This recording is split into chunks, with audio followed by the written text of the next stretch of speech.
Today's lunch break activity is fixing my flat tire.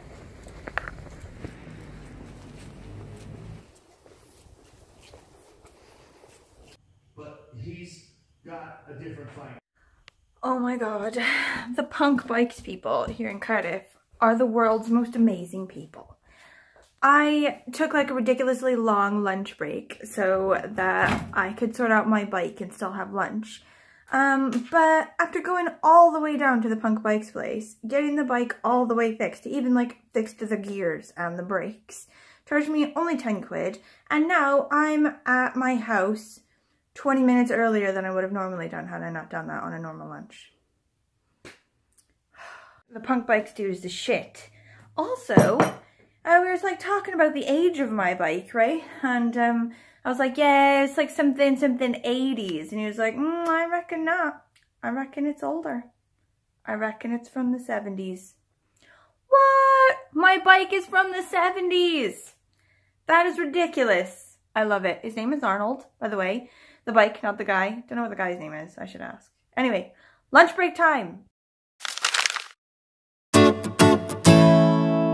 Okay, so hello everyone. Today's book chat, lunch break book chat, is probably actually going to be very short. Like, I don't want to be a tease, but I think I don't really have a whole hell of a lot of very interesting things to say. My food for today is a bit weird. It's what I think is vegan jambalaya with like vegan sausage things in it. But it must have been like the bottom part of the pan. You know, like when you make something in a pan, the very like bottom layer gets all sort of like crusty and burnt and stuck together. And I think, yeah, this was like the last remaining bit after my husband had like taken all the good bits, and now it's just like the burnt bottom crust. But that's fine. That's fine. Like, mama didn't raise no fussy eater, you know. Like, if it's vegan, I'll eat it. Like, I'm fine with that. Actually, I really like it like this. It's like something you'd make when you're camping, you know, like over the fire. It's got a smokiness, a hint of fun times in the forest, if you will. So, anyway. My reading for this week got a bit hijacked by my borrow box. It went a bit rogue. It started sending me loads of my holds. Like, the borrow box, if you don't know, it's like my app from my library for audiobooks. So I just like plug in my library card and then I can sort of pick whatever's there, which is never really like anything A-list. Like, everything A-list is already checked out, you know, only so many people can be listening to the audiobook at a time because it's the library. So I always put myself on a hold for like the A-lister ones and then read like silly B-lister ones in the meantime. And Bert on Sean and Bert's channel, Past Story Time, was on about this as well. Like what kind of weird stuff he ends up reading because the like app didn't have what he wanted to read and he ended up having to read like something super weird. But anyway, all of my holds came in sort of at once. I had 3 holds come in all at once this week. One that I haven't even literally looked at. I don't even know what it is because I only had time to get to 2 of them. But I was reading a couple things before that and I had to just sort of put that on hold in order to listen to 80,000 audiobooks in time for them to be returned to the library. Okay, so in the finished category for this week, I did finish The House with Chicken Legs by Sophie Anderson, and that was really good and I really liked it. I really liked the ending. I really liked the characters. Just, I don't know, it was like quite like magical and sweet, and I think I will put on my list the other one that she wrote, which is like The Girl Who Speaks Bear or something. I talked quite a lot about that book in my sort of video, my lunch break video last week, so I can link that down below if you're really interested in yeah, The House with Chicken Legs. I heard about that one through Believe-a-thon from Gavin Hetherington from How to Train Your Gavin. And it was super good. It's like a middle grade book, you know, sort of for like 10-year-olds. So if you're not into that, don't worry about it. But it was really good. I really liked it, and I'd give it back to the library or I'd like show you it. But yeah, that one was really good. So that was the first one I finished, and I think that's the only book that I actually did finish this week. The rest I just had like hands in all kinds of pots. And then my borrow box just betraying my trust and sending me 8,000 audiobooks. But yeah, I'll tell you about those now, I guess.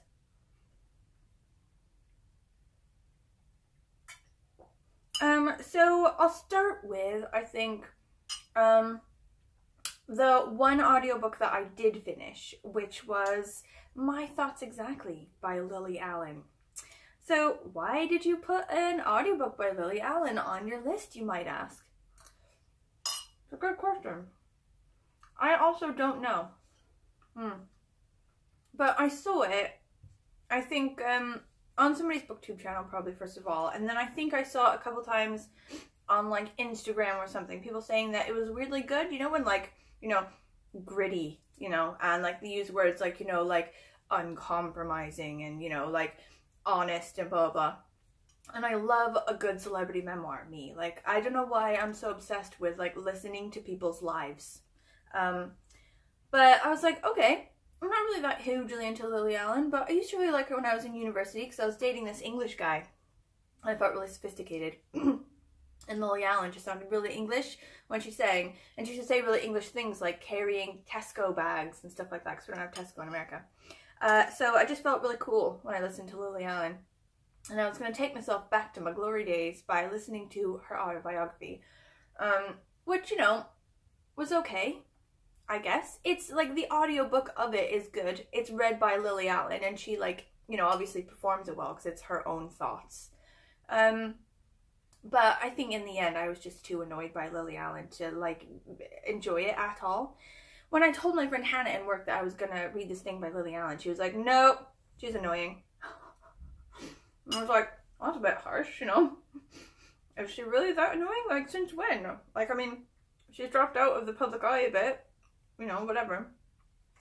But now I sort of understand. Like, the book itself is nothing but just whining the whole time. Just like, really like, I'm the victim in everything. I've been abused by men. I've been abused by friends, you know, like, everyone wants to take advantage of me. They always leave me alone. They don't take care of me properly. Like, she said loads of things were feeding into her narrative about how she was abandoned, you know, and it's like, well, stop talking about it then, you know, like, if you think that things are only just feeding into your narrative, like, I don't know, she just spent a hell of a lot of time just whining about why things were the way they were, and then sort of mentioning a bit, like, through words that so-and-so thing was her own fault, but then, like, the rest of the narrative after that didn't really reflect that she felt for real that it was actually her fault, and a lot of it was just sort of her having to sort of, I don't know, deal with the consequences of things that she had caused herself. She just sounds like a bit of an asshole, like a bit of a whiny jerk, basically, and I know that's like a terrible judgment to pass on someone. I wouldn't normally do that. I feel like I've just like spent hours in the throes of listening to her whine about her life that I feel just quite bitter towards her. She said a lot about how her personality was quite like dependent. Like, she always sort of feels like she wants to give control and responsibility of her life to someone else and sort of really wanting them to take care of her or whatever. And then saying, oh, I wouldn't let him take care of me, but I wanted him to take care of me, and I expected him to take care of me, and then because I didn't want him to take care of me and I didn't let him take care of me, he didn't take care of me, and then why didn't he take care of me? Like, just horribleness like that. I wouldn't recommend it. I don't know why so many people like it so much. Okay, so the second audiobook that I'm in the middle of is actually amazing. It's fantastic. I'm loving it. And I'd never actually heard of this book until they started filming the movie for it behind my building at work. Like, Cardiff actually, so like I live in Cardiff in Wales, and everyone in the UK has obviously heard of Cardiff, but like not a lot of people, you know, like think of it as a big city or whatever. It's not like heavy in their radar. And a lot of people outside the UK have never even heard of it. Like, it's not, you know, really important. It's not big. It doesn't, like, you know, hold a lot of importance. Anyway, despite that, it really, like, hits above its weight in, like, movies and TV and stuff. So, weirdly, there's always some sort of, like, TV or movie filming going on. Not just in Cardiff, but, like, in the sort of, like, 10-block area surrounding my work, because it's Cardiff University.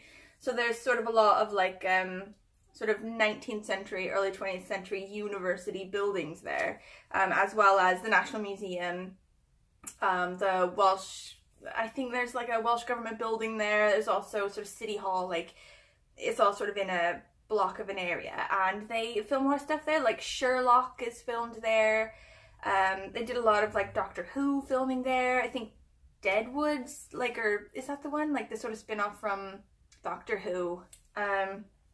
Like they've also filmed a lot of his Dark Materials there, that new one that came out with Lin-Manuel Miranda. And there's also another one like to do with the 50s or 60s. Like I just sort of walked by them and could sort of see in the distance a bunch of like 50s and 60s people with like 50s and 60s cars. So like I've yet to even figure out what the hell that one was. Like I'll just be watching TV one day and I'll be like, oh, that's what they were filming. But anyway, they've been doing a lot of filming behind our work recently, directly behind our work, like to where we can't go out the back door. And we were sort of like speculating as to what it was for ages, until like our friend Linda came in and she was just like, oh, I've just asked them. like in all that time that they've been back there filming, we never thought to be like, oh, so what are you filming then? And like didn't think that they'd tell us. But they did. They told her. They're like, it's The One by John Mars. And we were like, pardon? We've never heard of that ever. Anyway, we finally found it. I googled it, found the book of it, and the premise of it basically is they've discovered this gene in people that sort of like dictates who you'll fall in love with, or like who is your soulmate. It's like a soulmate gene they've discovered. And they can do genetic testing on you just through like a swab kit that you send off. Put you in the database, and then once you're like one person on Earth who's linked to you genetically like that, once they also do the swab and join the database, it'll register that you're the match of that person, and they'll ping you. They'll like send you an email that says, you've been matched. We found your soulmate on the planet. And while it seems like it's going to be a fantastic idea, like, all right, you know, definitely find the love of my life, blah, blah, no work involved, you know, no potential for error, blah, blah, blah. Obviously, there's loads of things that can go wrong with that. Like, what if your true match is a serial killer? What if your true match died last week? You know, what if your true match is super old? It's like an 8-year-old man. What if you're straight and then your actual genetic match is of the same sex as you, or vice versa? Like you're gay and you're into like other women, but your soulmate is actually a man. Like, what do you do? You know, it's all like a bit weird. Everything go wrong. So in this book, they follow, I think, like 5 different couples, 6 different couples, something like that, all in different sort of situations to where they've been matched with someone else, and they like meet that person, you find out about that person, you find out about their relationship, blah, blah, and it's all, everything sort of goes a bit wrong with them. But anyway, I am loving it. It's so good. And weirdly, after this sort of like Borrow Box incident where it just started like hammering audiobooks at me, I saw a video recently by like Books and Lala. Her video had not only this one in it, the one where she reviewed it, but also another one that is in my pile as well that she reviewed and said was amazing. So it's like weirdly like a booktube, like internet connection. We all think the same things at the same time. It's super creepy. But anyway, I'm going to link hers below as well because her review of it was really good. And also her review of the other one in my pile was really good. And made me definitely be like, yeah, I'm definitely going to read that one. But anyway, so The One by John Mars is the shit so far. So there's a couple other ones that I'm in the middle of that aren't audiobooks. They're just like proper books. Don't even know what the hell that other audiobook is living in my borrow box, just waiting for me to get to it. But I think that it needs to shut up and just sit there until I'm ready, you know? Like, it needs to calm down. Woo! But I'm still in the middle of the ones that I was in the middle of last week. And it's because of the borrow box thing. It sort of took over my whole life, and I couldn't read what I wanted to read because I had to read those. Anyways, I'm still in the middle of Francis Spufford's Golden Hill.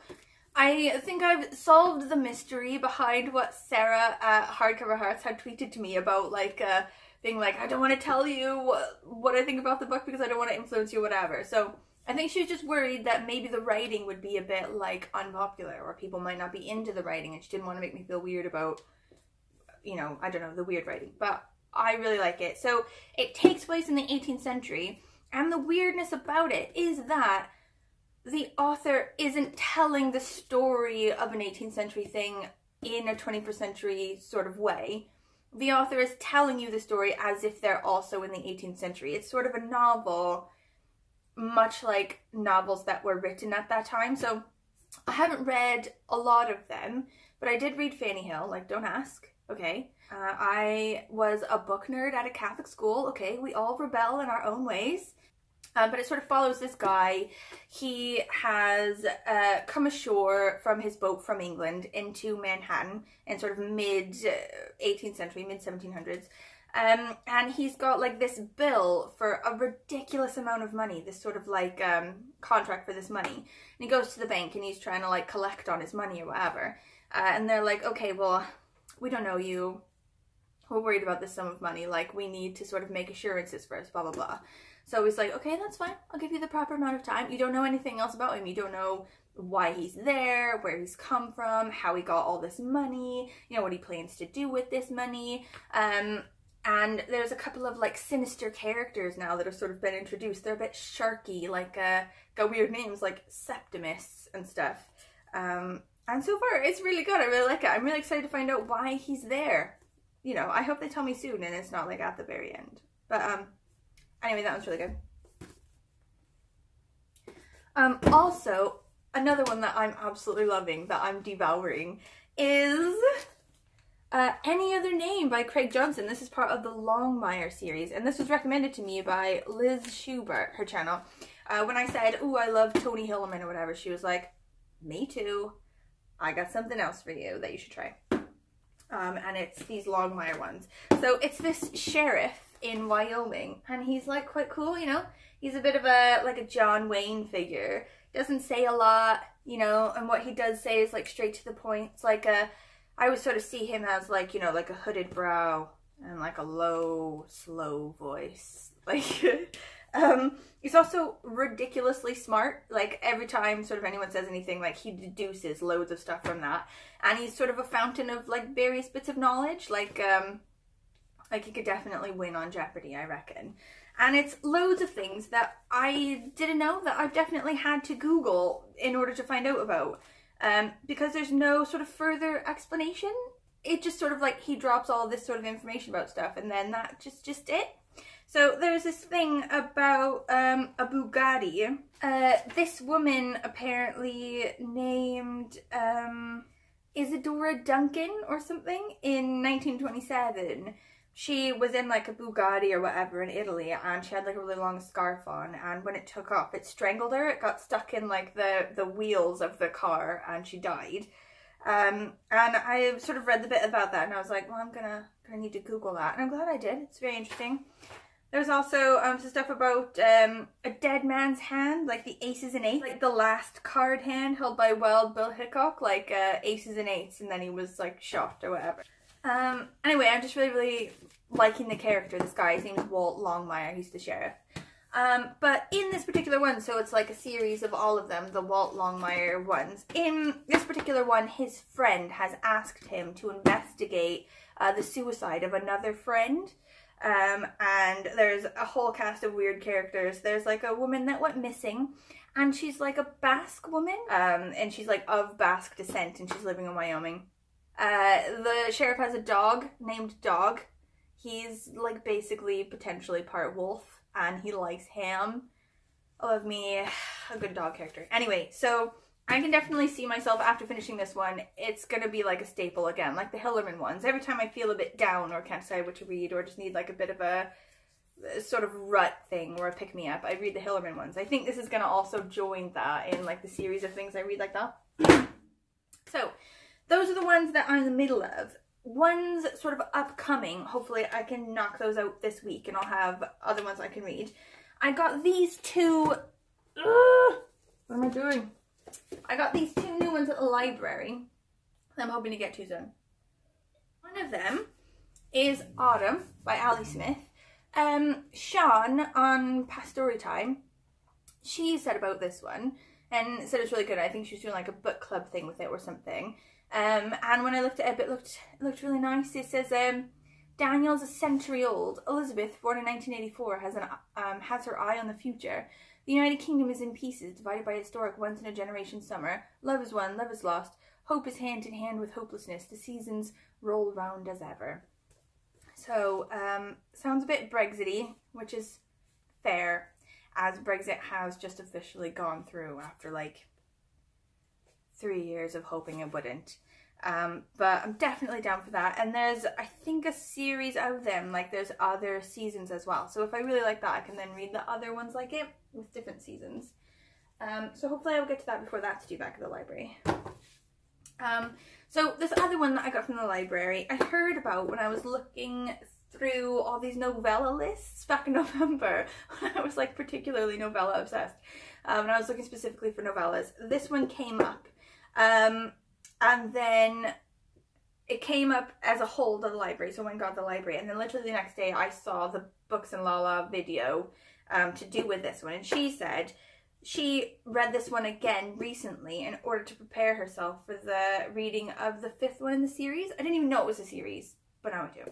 So it is Every Heart a Doorway by Seanan McGuire.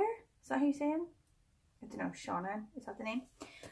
Anyway, I didn't know that this was only the first in a series of books, and now I do. There's apparently 5 of them. So if I love it like she does on her video, I can read all of them and be super excited. I love a series, me.